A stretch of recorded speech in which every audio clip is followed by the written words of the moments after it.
What's up YouTube? It's your boy back again with another video. This time talking about what's been in my bag for weddings in the 2022 season. My name is Peter and this is...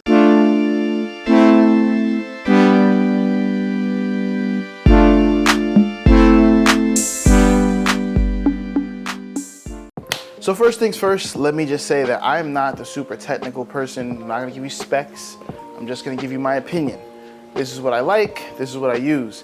But please understand that what works for me may not work for you, and what works for you, hey, it might work for me too, I don't know.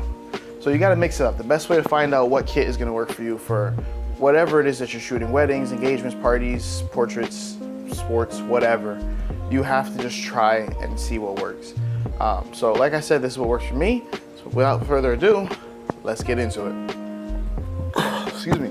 So, I'd like to show you, but the camera that I use is the Z6 II. I'm recording on it right now. I do run two cameras for weddings, but I mainly use Z5 as like my backup and outside. And the reason being is that the low light on the Z5 is not as great as the Z6 II. The Z6 II is my main go-to body that I use for everything else. If I have to choose, it will be that one. If I have to swap a lens, it will be that one. But the majority of the day, like prep, detail shots, things like that, the 24-70, which is the lens we'll talk about in a second, is what I have on the Z6 II. Because if I'm using the 70-200, it's most likely outside.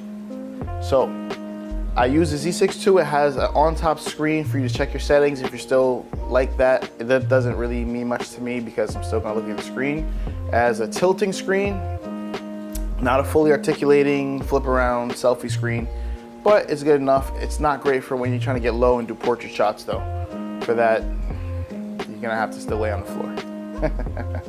Well, anyway, the low light on that is just the best that you could get without going to the Z9. I've played with the Z9. I can't afford the Z9. Nikon, hit me up if you want to, let me play with it. But anyway, the Z6 II, it works really well for weddings. It's fast, it gets you the shot that you need. It's what I use. And now we talked about lenses. 24-70, boom. This bad boy right here. Come on, do the focus thing. Yeah, excuse me. It's 24-70, 2.8 lens. What can I say, man? It's fantastic. I mean, it's covering that wide angle, giving you somewhat a telephoto lens there. It's good for the close-up stuff. It's good for the close rooms when you're doing the prep shots. And also you can still zoom in and get those tender moments, get that real in-depth feel there. I used other 24-70s before this one. This is the Z lens. I had like a Tamron and other different brands too. So they all worked great. 24-70, beautiful lens, one of a kind. But personally, I feel like if you're using the native glass, it just gives it that, a sweet touch. So I do have that one. It has a screen on the top there for you to display different things like I guess f-stop and things like that if you need to. Shows the focus distance, or it shows exactly how far out you've zoomed. I haven't found it to be necessary, but whatever. Next up is my all-time favorite lens. Now, as much as I say the 24-70 is the most versatile and the main lens that you'll use, this bad boy, 70-200, 2.8. This guy, man, it's huge. I'm not gonna lie to you, it's pretty big, but man, what can I say? When you're outside, you're getting those portraits, you want that nice creamy bokeh. That's the one you're gonna use. You need those nice long shots, that's what you're gonna use. It's a wonderful lens. Again, I feel like they overdid it to kind of raise the price point with buttons and screens. What are you gonna do? It's the only one that's a 2.8 that they sell at the moment. So, hey, if you want it, you gotta go get it. But as far as lenses go, that's really all I use. I used to go overboard and pack all my prime lenses and everything that I could possibly think of into my bag. And then I never ended up using any of them. But what I do use in addition to those lenses is, boom. You're probably saying, what in the world is that? Come on, do the zoom thing. There we go. This is a Viltrox extension tube. Goodness gracious, I couldn't remember. So if you don't have a macro lens, you slap on an extension tube, and what it does is that gets you that distance from your sensor to kind of turn your lens into a macro to get the ring shots that you want or the details that are really close up. And then this is the Viltrox one. It comes into two different sizes. There's a 12mm and a 24mm. They're stacked right now. You can use them stacked. And yeah, there we go. So you can take them apart if you need to get a little bit closer or whatever, or further. Mind you, I'm not really a Viltrox fan, simply because I did buy one of their lenses before. It's the 85mm Z. It's like they were like the only ones doing third-party lenses for Nikon.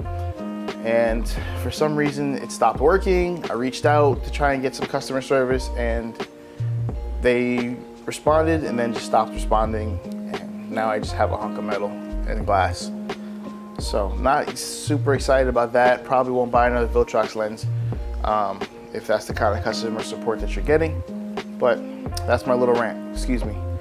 Anyway, now when it comes to lighting, I'm usually a natural light. So like for your portrait session and things like that, I don't use flash often unless there's a certain type of shot I want to get, or if it's just too dark. But when you do need a flash, because on wedding days it's unpredictable, you can get into a really dark room, really dark ceremony, which some don't let you use flash, but whatever. The point is, when you need a flash, you need one. And I use GODOX TT685. And then you see the little N right there. Oh, covered it. That just means that it's a Nikon one, which means that it works with a TTL.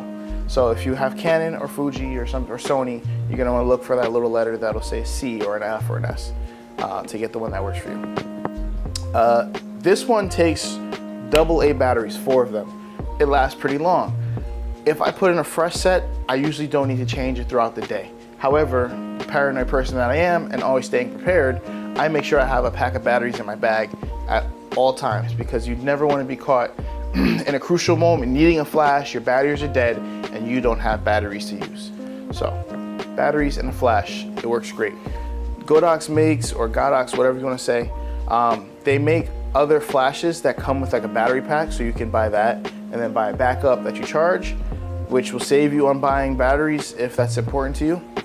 And also, I think the battery pack is interchangeable between other models as well, so something to think about if you're interested.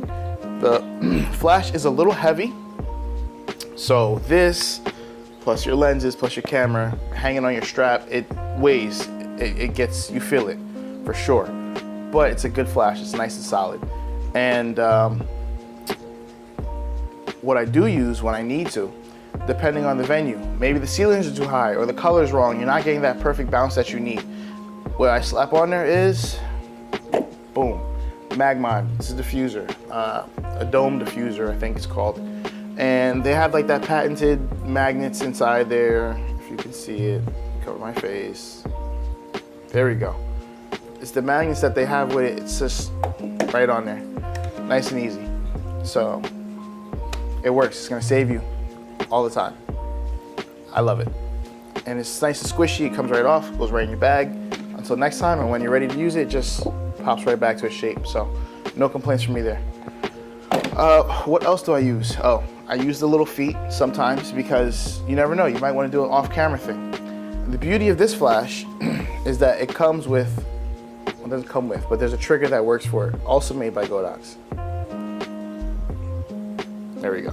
This is the XPro. They make 2 different triggers. I got this one because honestly, I just felt like it looked cooler. Is there any difference? None of real note. This one has a nice big screen on there, shows all your groups. So really, if you want to get technical and change up everything that's in there, you can. Boom, there you go. You can change the channel, your groups. The screen goes on and off. Sits on top of your camera, looks nice and professional. People like it. It makes you seem like you know what you're doing, in case you don't. I do. But anyway. Also, the flash works as a trigger as well. So if you want to keep an on-camera flash and set up an off-camera flash, that works as the master as well. So it's pretty great. Like, I can swap between, I can be versatile throughout the day because I have 2 triggers and I have 2 flashes.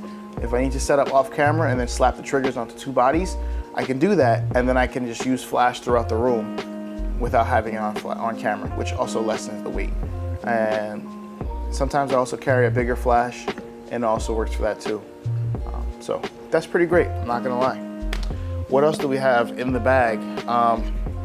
Behind the scenes, we all know content is king these days. Instagram's making reels. What do you need? Behind the scenes. And if you don't have somebody, this is your guy. It is, yes, just simply a GoPro. So the clip that I bought can clip onto your strap, can clip onto your book bag, and if you really, really want to get crazy and go extreme sports on them, just boom, you can clip it right into your hat. I don't recommend that for weddings, but you can.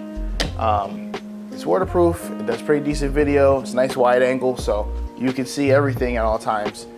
That's what I use. And for now, this works. Also in the bag, I have a lens pen. Let's get that in there. Now, I'm not sponsored by anyone. Unless someone wants to, hit my DMs or email. Anyway, very important. This is like one of the first things I give to anyone who's works with me or new to photography or wants to get into it. I give them one of these. Reason being, one side has a brush on there.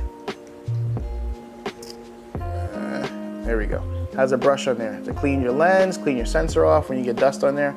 And the other side, which is actually a screw top, has a more articulating head to clean the face of your lens, to get the smudges off there. If there's fingerprints, this is the side that you would use. So definitely a nifty piece of equipment.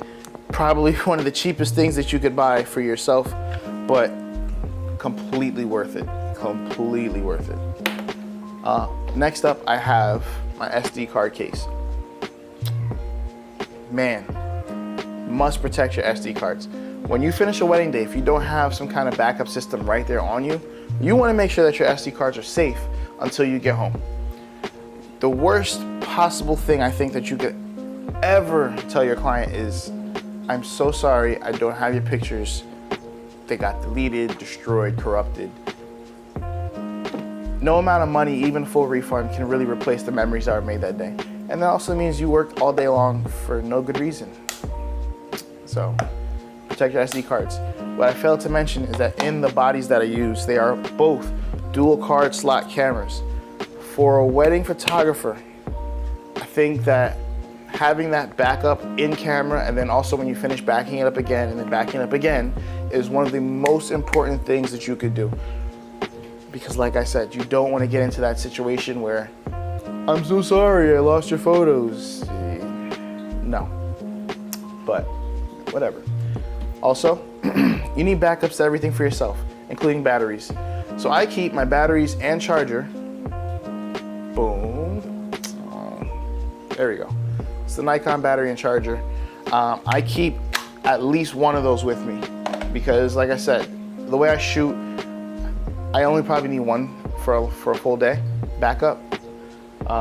But when the other one does die, I pop it right back in. I pop the new one into the camera. The dead one goes into a wall because what if, right? You don't want to be caught without batteries. There's no one that can just slide you a battery. You cannot run to the store and go grab one real quick. And even if you could, you're missing moments in the day. So bring backups to everything that could go wrong, just because this is your reputation and the couple's day that's resting on you. So that's what I do. That's pretty much it for me. That's what I keep as far as wedding photography goes. However, I started jumping into video. Shocking, I know. The guy on YouTube is jumping into video. I started doing video lately. I like it.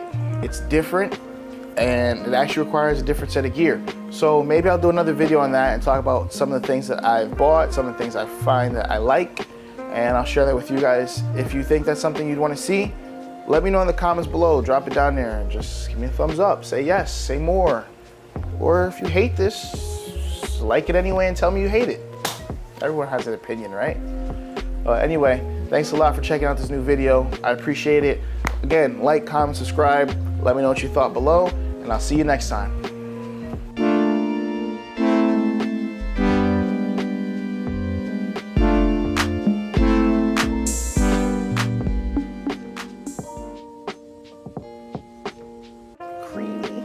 Nope, won't say that. If you want that creamy bokeh, though. Hit it!